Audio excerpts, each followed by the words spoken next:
नमस्कार, आप देख रहे हैं नवोदय टाइम्स पंजाब केसरी का ये डिजिटल प्लेटफॉर्म और मैं हूं आपके साथ मरियम अली।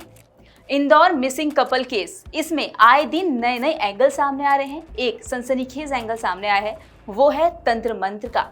जी हाँ, आपको बता दें कि ये जो मिसिंग कपल था, इसमें एक अपडेट आई थी कि पुलिस ने ऐसा कहा है कि जो पत्नी है यानी कि सोनम रघुवंशी, उसी ने अपने पति राजा रघुवंशी का मर्डर कराया है, उनका ये आरोप है।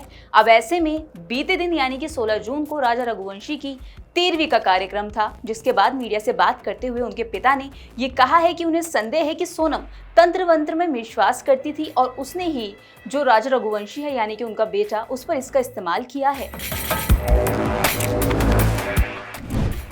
घर के मुख्य दरवाजे पर टांगी थी पोटली। इंदौर में राजा रघुवंशी के घर उनकी 13वीं की रस्म के बाद उनके पिता अशोक रघुवंशी ने मीडिया से बात करते हुए कहा, सोनम के कहने पर राजा ने एक पोटली नुमा चीज हमारे घर के मुख्य द्वार पर टांग दी थी। सोनम ने राजा से कहा था कि इसे टांगने से घर में रहने वाले लोगों को बुरी नजर नहीं लगती। राजा के पिता ने आगे कहा कि राजा की हत्या के बाद उन्हें लगता है कि सोनम तंत्र मंत्र पर विश्वास करती हैं और उसने उनके बेटे पर इसका इस्तेमाल भी किया। रिपोर्ट्स के मुताबिक अशोक रघुवंशी ने बताया कि राजा की हत्या के बाद उनके घर से ये पोटली नुमा चीज हटा दी गई है। उन्होंने मांग की है कि उनके बेटे की हत्या में दोषी पाए जाने वाले सभी लोगों को फांसी की सजा दी जाए। आपको बता दें कि राजा रघुवंशी का शव 2 जून को पूर्वी खासी हिल्स जिले के सोहरा क्षेत्र यानी कि जिसे चेरापूंजी कहा जाता है, उसमें एक झरने के पास गहरी खाई में मिला था। राजा रघुवंशी का परिवार ट्रांसपोर्ट के कारोबार से जुड़ा है। उनकी सोनम से शादी 11 मई को इंदौर में हुई थी और दोनों 20 मई को हनीमून के लिए मेघालय के लिए रवाना हो गए थे।